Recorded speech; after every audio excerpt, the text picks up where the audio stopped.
All right, let's talk about the first day of AP Lang.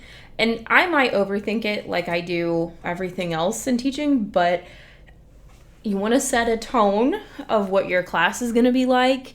You want to make sure that you give the sense that it's a challenging class where they're going to be doing a lot of work, but you also don't want to scare off kids that could benefit from the experience of trying by coming down as, oh, this is above your level or too hard. So I'll talk more about that approach in my video later on about why I really believe in the AP for all policy. But overall, I'm going to show you how I do the first day of AP Lang to strike that balance between making kids want to be in the class, but also that we do meaningful work a lot of the time. All of the time. It's always meaningful, but we do work right from the beginning. So here's my lesson plan.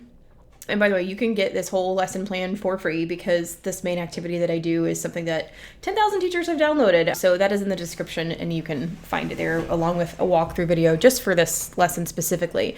But basically, my first day of AP Lang is all about this activity where students come into my room. I just send them to a group, no formal seating chart yet. And I have 3 to 5 groups of 5-ish kids, depending on how many are in my class. And I give each one of them an unboxed bag of cereal. So like Lucky Charms or Fiber One or some type of cereal. And we do this activity where they look at the cereal, they make predictions about the box, and then they analyze the box itself. When I give it to them later, they look at the pictures, the packaging, the messaging. And really what they are doing is a rhetorical analysis of the text of a cereal box. And they are talking about speaker, purpose, and audience, and then later ethos, pathos, and logos, but we're not really using those words yet. We might by the end of the lesson if they have some experience with that, but it depends on your group. But essentially, we are doing kind of the heavy-hitting cognitive work of close reading something, but we're doing it in a fun way. And if you know anything about how I approach my lessons, like if you've used my materials before or you're curious, that's how I approach everything in the class. Yes, we're going to read some of the more like classic drier speeches and analyze those, but not everything we do. Because if you think about it, the way that we use our rhetorical analysis skills day to day is in stuff like product messaging and packaging and things like that. We're not sitting down and reading a speech a day.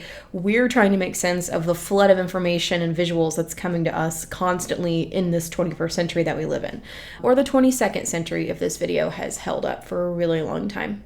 So after we do that activity that takes 30 minutes, I might have a writing extension in there depending on their familiarity with those concepts.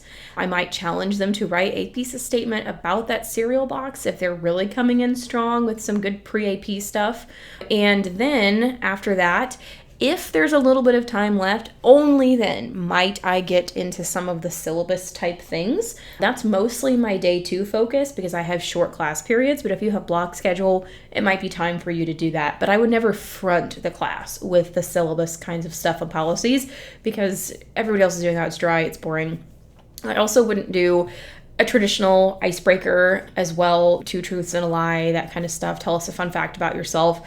One, I've always taught in small schools where they all know each other anyway, but also a lot of introverts tend to end up in this class, like all of our classes, and they're just not everybody's favorite thing to do. However, if you do need some kind of more formal icebreaker, like you have a long class with a lot of time to fill, or you're just looking for a new one, I do have a link that I'll put in the description to another kind of more traditional icebreaker, but it's still a little different, that it's on their feet and they're finding out some really specific things they have in common with members of a group and then like physically presenting that idea to the class.